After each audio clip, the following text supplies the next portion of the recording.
Hello. Do you know what happened between the death and the resurrection of Jesus? Let's find out. It's in the scripture. The place of burial. Mark 12, verses 24 through 27. Jesus said to them, "Is this not why you are wrong? Because you know neither the scriptures that teach the resurrection, nor the power of God who is able to raise the dead? For when they rise from the dead, they do not marry, nor are they given in marriage, but are like the angels in heaven. But concerning the raising of the dead, have you not read in the book of Moses, in the passage about the burning bush, how God spoke to him, saying, 'I am the God of Abraham, and the God of Isaac, and the God of Jacob'? He is not the God of the dead, but of the living. You are greatly mistaken, and you are deceiving yourselves." Genesis 23, verses 1 and 17 through 20. Sarah lived 127 years. This was the length of her life of Sarah. So the field in Ephron in Machpelah, which was to the east of Mamre in Hebron, the field and the cave which was in it, and all the trees that were in the field and in all its borders around it, were deeded over legally to Abraham as his possession in the presence of the Hittites, before all who were entering at the gate of his city. After this, Abraham buried Sarah his wife in the cave of the field of Machpelah to the east of Mamre, that is, in Hebron, in the land of Canaan. The field and the cave in it were deeded over to Abraham by the Hittites as a permanent possession and burial place.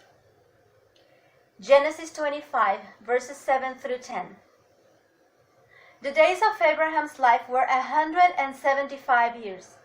Then Abraham breathed his last, and he died at a good old age, an old man who was satisfied with life.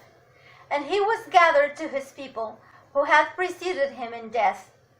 So his sons Isaac and Ishmael buried him in the cave of Machpelah, in the field of Ephron, the son of Zohar the Hittite, which is the east of Mamre, the field which Abraham purchased from the sons of Heth. There Abraham was buried with Sarah his wife.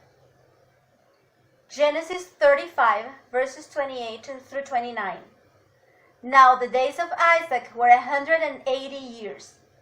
Isaac's spirit departed, and he died, and was gathered to his people who had preceded him in death, an old man full of days, satisfied, fulfilled.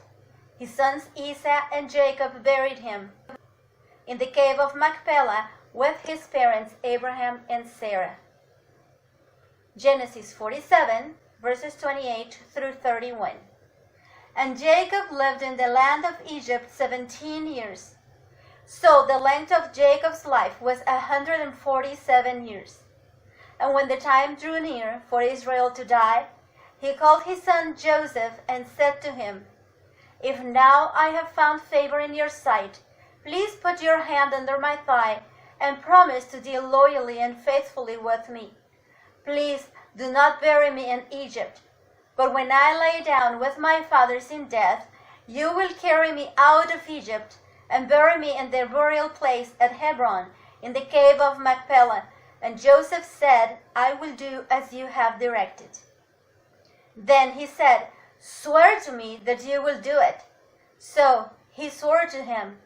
Then Israel, or Jacob, bowed in worship at the head of the bed. Genesis 49, verses 29 through 33. He, Jacob, charged them and said to them, "I am to be gathered to my people. Bury me with my fathers in the cave that is in the field of Ephron the Hittite, in the cave in the field at Machpelah, east of Mamre, in the land of Canaan, that Abraham bought, along with the field from Ephron the Hittite, to possess as a burial site. There they buried Abraham and Sarah his wife. There they buried Isaac and Rebekah his wife. And there I buried Leah. The field and the cave that is in it, was purchased from the sons of Heth. When Jacob, Israel, had finished commanding his sons, he drew his feet into the bed and breathed his last, and was gathered to his people who had preceded him in death. Genesis 50, verses 12 through 14. So Jacob's sons did for him as he had commanded them. For his sons carried him to the land of Canaan and buried him in the cave of the field of Machpelah, east of Mamre, which Abraham bought along with the field as a burial site from Ephraim the Hittite. After he had buried his father, Joseph returned to Egypt, he and his brothers, and all who had gone up with him. Genesis 50, verses 24 through 26. Joseph said to his brothers, I am about to die, but God will surely take care of you and bring you up out of this land to the land which he promised to Abraham, to Isaac, and to Jacob to give you. Then Joseph made the sons of Israel, Jacob, swear an oath, saying, God will surely visit you and take care of you, returning you to Canaan. And when that happens, you shall carry my bones up from here. So Joseph died, being 110 years old, and they embalmed him, and he was put in a coffin in Egypt. Exodus 13, verses 18 and 19. But God led the people around by the way of the wilderness toward the Red Sea. The sons of Israel went up in battle array, orderly ranks, march in formation, out of the land of Egypt. Moses took the bones of Joseph with him, for Joseph had solemnly ordered, placed under an oath, the Israelites, saying, God will assuredly take care of you, and you must carry my bones away from here with you. Joshua 24, verses 32. Now they buried the bones of Joseph, which the children of Israel brought up from Egypt at Shechem, in the plot of land which Jacob had bought from the sons of Hamor, the father of Shechem, for 100 pieces of money. And it became the inheritance of the sons of Joseph. 1 Kings chapter 2, verses 10 and 11. And Luke 2, verse 4, part B. So David lay down with his fathers in death, and was buried in the city of David. The time that David reigned over Israel was 40 years. He reigned 7 years in Hebron and 33 years in Jerusalem. He was 70 years old.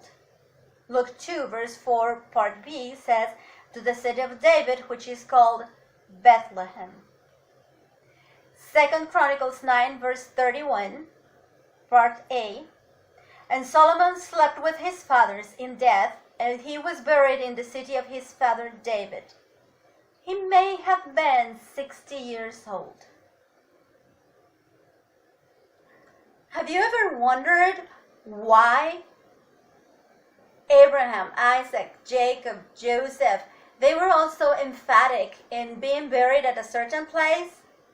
Even their families. Can you imagine when Joseph made his family promise that they would carry his bones out with them when they would get out of Egypt?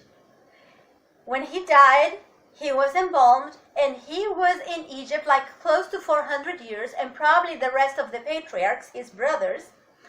And then when Moses gets them out of Egypt, they bring the coffins with them. They bring the bones out with them, and they carried them around in the desert for 40 years. And then when Joshua takes them out across the Jordan into the promised land, they brought the coffins and the bones of Joseph and the patriarchs. The Bible doesn't talk about the patriarchs, but I cannot imagine that, being that they were so emphatic, that they would leave the bones of the patriarchs in Egypt. So they brought everybody out, they carried them for 40 years, and then finally they buried them in the promised land. And you may wonder, why? Why that insistency? Why were they so, you have to bury me at this place? We're going to find out towards the end of this study. Jesus found his destiny in the scriptures. And you wonder, how did Jesus know what was going to happen? And some may say, well, Jesus was God, he is God, and he knew everything. But remember, the scripture says that he lived his life on earth as a mere human, just like you and I.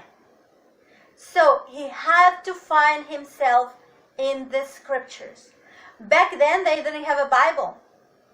They had the scrolls. They used to write. It was like a piece of paper, kind of. And then they would write on it, and then they would roll them. And that way, they would store them. So when they talk about the scrolls, they're talking these rolls of paper where it was written. The books were formed, or the pages of these books were formed of scrolls that they had to take out. Do you remember when Jesus was in the synagogue that day, and he says that so he took the scroll of Isaiah and he read a part of it, and then he rolled it back and he said, today this scripture has been fulfilled in front of you. That's how he found himself. You know, when we read the Bible, sometimes the scriptures just jump into your heart. Or sometimes you get like the eureka moment and the light goes on and you're like, oh, now I understand this. I never saw this before. I didn't understand in the past. Or this is the answer that I have been looking for. And it's exactly what happened to Jesus when he would be reading the scrolls or listening in the synagogue. He couldn't take the scroll home with him. So when he was listening, those scriptures, the messianic prophecies would jump in his heart, and he said, that's me. They are talking about me. This is going to have to happen. I have to fulfill this in my lifetime. But let's see where it says that. Hebrews 10 verses 5 through 7. Therefore, when Christ enters into the world, he says, sacrifice and offering you have not desired, but instead you have prepared a body for me to offer. In burnt offerings and sacrifices for sin you have taken no delight. Then I said, Jesus, behold, I have come to do your will, O God, to fulfill what is written of me in the scroll of the book. Luke 24 verses 44 through 46. Then Jesus said to them, this is what I told you while I was still with you.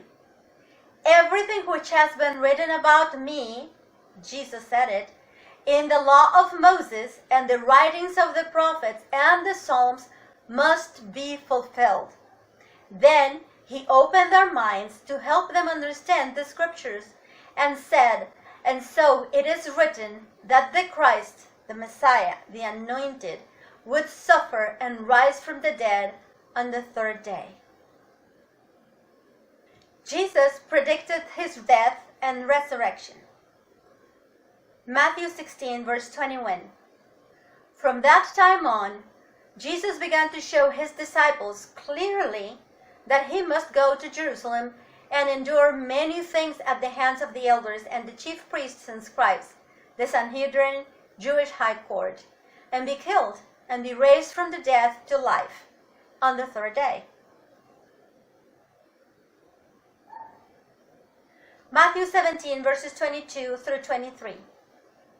When they were gathering together in Galilee, Jesus said to them, the Son of Man is going to be betrayed and handed over to men who are his enemies, and they will kill him.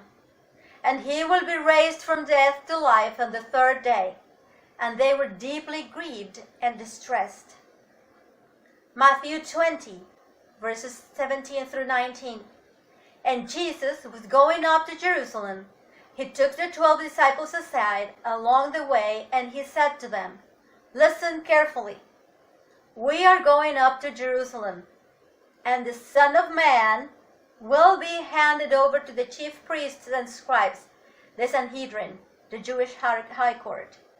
And they will judicially condemn him and sentence him to death, and will hand him over to the Gentiles, the Roman authorities, to be mocked and scourged and crucified, and he will be raised to life on the third day. Matthew 26, verse 32. But after I am raised to life, I will go ahead of you, leading the way to Galilee. Mark 8, verses 31 and 32, the first part. And he began to teach them that the Son of Man must of necessity suffer many things and be rejected as the Messiah by the elders and the chief priests and the scribes, and must be put to death, and after 3 days rise from death to life. He was stating the matter plainly, not holding anything back. Mark 9, verse 30 through 32. They went on from there and began to go through Galilee. Jesus did not want anyone to know it, because he was teaching his disciples and preparing them for the future. He told them, "The Son of Man is to be betrayed and handed over to men who are his enemies, and they will kill him. And when he has been killed, he will rise from the dead 3 days later." But they did not understand this statement, and they were afraid to ask him what he meant. Mark 10, verses 32 through 34. Now they were on the road going up to Jerusalem, and Jesus was walking on ahead of them. And they were perplexed at what Jesus had said. And those who were following were alarmed and afraid.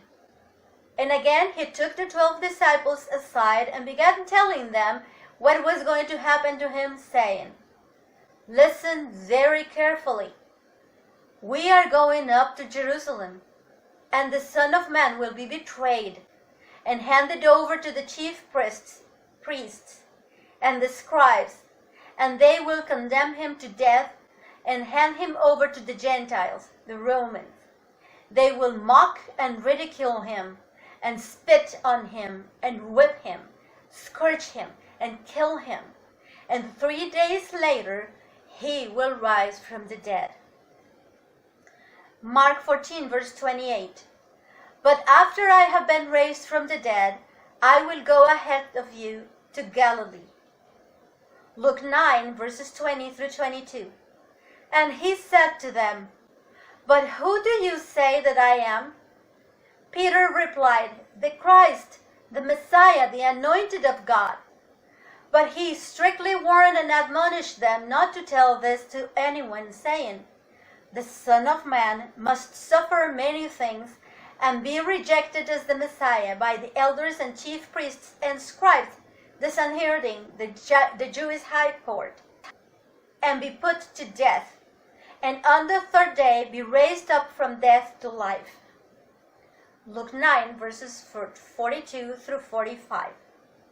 Even while the boy was coming, the demons slammed him down and threw him into a violent convulsion. But Jesus rebuked the unclean spirit and healed the boy and gave him back to his father. They were all amazed, practically overwhelmed, at the evidence of the greatness of God and his majesty and his wondrous work. But while they were still awed by everything Jesus was doing, he said to his disciples, "Let these words sink into your ears. The Son of Man is going to be betrayed and handed over to men who are his enemies." However, they did not understand this statement.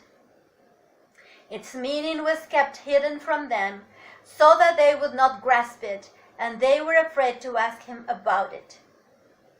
Luke 18, verses 31 and 34 through 34.